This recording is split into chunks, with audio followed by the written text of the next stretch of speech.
You got your son on the Lakers. You are the face. You are him in the NBA.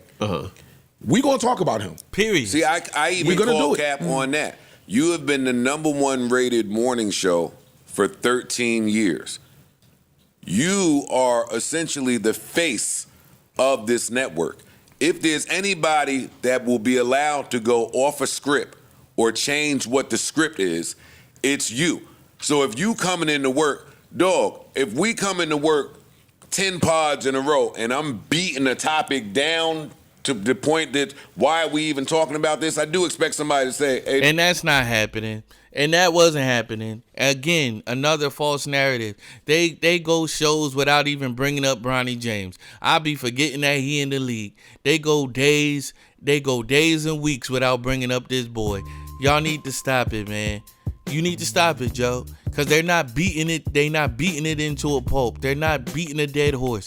No. This came up later, and he talked about him, and he hadn't talked about him in a while. So this wasn't like an everyday, hey, on Bronny James news, you know, because we know we got a segment on it every single day. That's not occurring. Hey, dog. False narrative.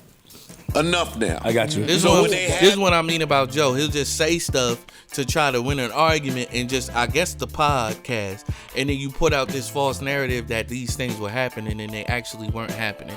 Nobody's talking about Bronny James every single day. He brought it up. It was kind of like, wait a minute, let's check in on what Bronny James is doing. Let's check in on how he's been doing since he's so NBA ready, since he deserves to be in the league. Remember y'all were saying he deserves to be in the league? Let's talk about, let's see how he's doing. Oh snap, he's not really doing that well. So let me update the folks on what's happening. This isn't malicious. We're journalists. We're journaling. He's doing his job. Stop acting like this is the same type of trade or the same type of draft or the same type of way that anybody else has gotten into the league ever. Pre-production meeting. Granted, there's nepotism all over the NBA. There's nepotism all over just simply because people are tied to the league. Even you could be the best basketball player in the world, but if you don't know the right people, you're not getting into the league. Chris Paul talked about it. There's certain people that have talked about that in the past. I'm like, man, I know a dude down the block that was better than me, but because he didn't get into the right circles, because he didn't have the right grades, because he wasn't in the right school, he didn't get the right looks that he needed to get in order to be able to get to the position that I'm in. Stop.